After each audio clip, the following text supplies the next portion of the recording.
Tinatayang mahigit 6 na hektarya ng damuhan at lupang napinsala matapos sumiklab ang isang grass fire sa barangay Tagaran, Kawayan nitong Miyerkules ng hapon na ika-27 ng Mayo. Sa panayam ng Bombo Radyo Kawayan kay Barangay Kagawad Daniel Lacob, bandang 2:00 ng hapon nang naunang mapansina ang pagkalat ng apoy sa lugar. Dahil sa malakas na hangin at matinding init ng panahon, mabilis na kumalat ang sunog at muntik nang madamay ang 3 kabahayan at isang bodega na malapit sa pinangyarihan ng insidente. Agad namang rumisponde ang mga volunteer, residente at mga otoridad upang tumulong sa pag-apula ng apoy habang hinihintay ang pagdating ng Bureau of Fire Protection or BFP. Sa mabilis na pagtutulong ng mga responder at mamamayan na iwasang madamay ang mga kabahayan at establishmento sa paligid. 3 fire truck ang nagtulong-tulong upang makontrol ang sunog sa tumagal na halos 4 na oras dahil sa lawak ng nasusunog na damuhana at sa hirap ng pagpasok sa ilang bahagi ng lugar. Bandang 6:00 ng gabi nang tuluyang ideklarang kontrolado ang sunog ng mga otoridad.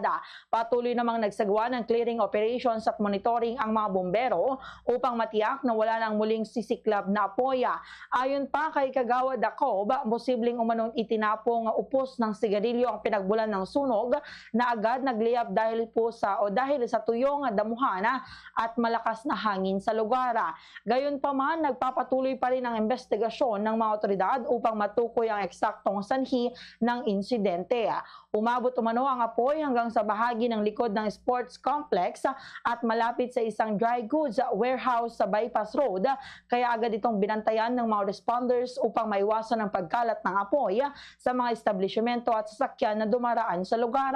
Wala namang naiulat na nasaktan o nasawi sa insidente, ngunit nagdulot ito ng matinding pangamba sa mga residente, lalo na sa mga nakatira malapit sa pinangyarihan ng sunog.